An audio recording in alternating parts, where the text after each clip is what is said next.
Hi, my name is David Edgren, and I'm going to read you The Little Aussie Adventurers. The first adventure, A Friendship Begins, by Anita Forbes and Natalie Jane Parker.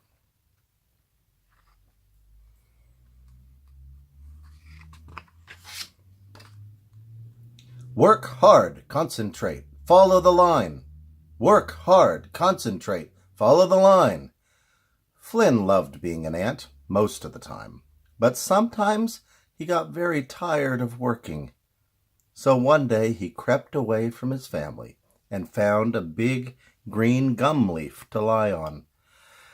I think I will relax for a while, he thought to himself. Flynn was almost asleep when, whoosh, a huge, hot gust of wind picked up the leaf and tossed it around and around in the air. Flynn held on tight and screamed with all his might. The leaf traveled a very long way until... Kaplop! Flynn and the leaf landed on the ground. Flynn was dizzy. He was very dizzy. At last, when his head stopped spinning, he stood up and looked around. There before him were flowers of every kind and color imaginable. It was such a beautiful place. Just then Flynn noticed one of the leaves glistening in the sun. To his surprise, the leaf spoke. "Hi," it said. "I'm Benny." Flynn looked closer. It wasn't a leaf at all.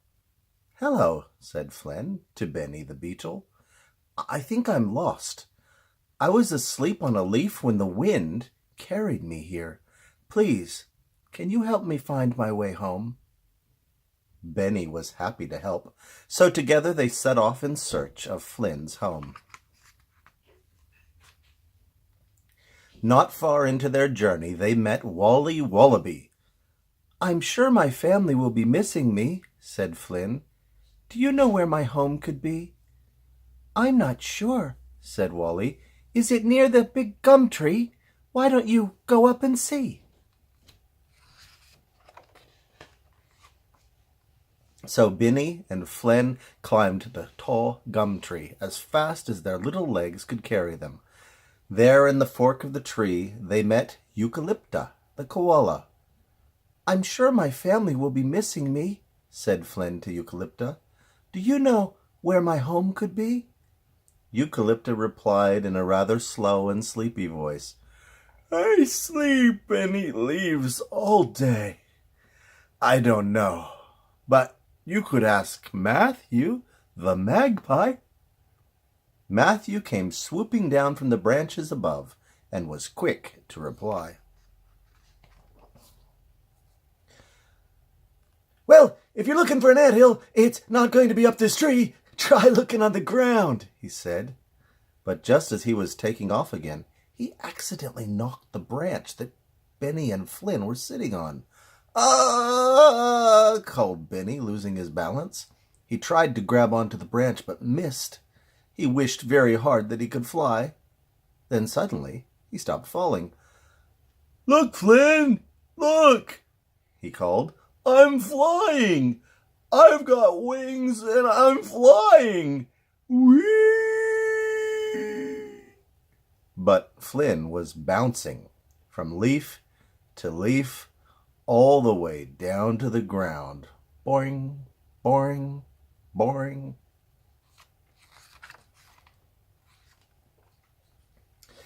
Flynn got up off the ground, and he and Benny set off once more in search of his home. Before long, they ran into Emma the emu.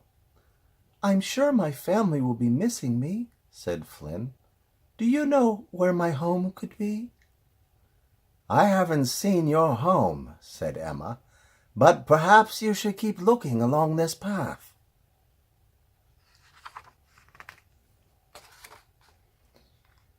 Benny and Flynn walked and walked. Soon it began to get dark, so they decided to rest.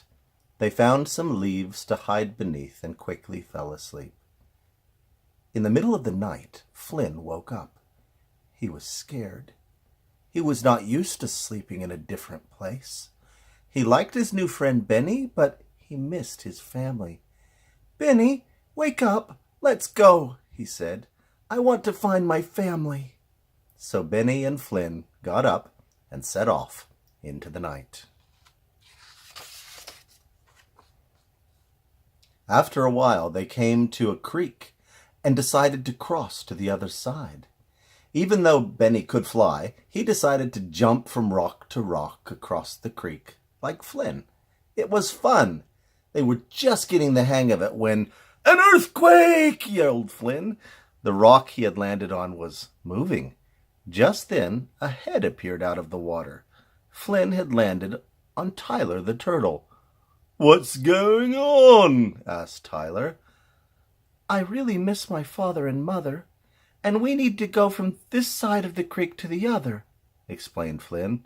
"Well, it will soon be day," said Tyler, "so let's take you the rest of the way." When they were safely on the other side of the creek, they thanked Tyler and set off again in search of Flynn's home. Very soon they met Blue, the red-eyed green tree frog. "I'm sure my family will be missing me," said Flynn once more. "Do you know where my home could be?" "It's a bit too muddy for an anthill around here," said Blue. "Why don't you look for some dry ground?" So Benny and Flynn set off once more.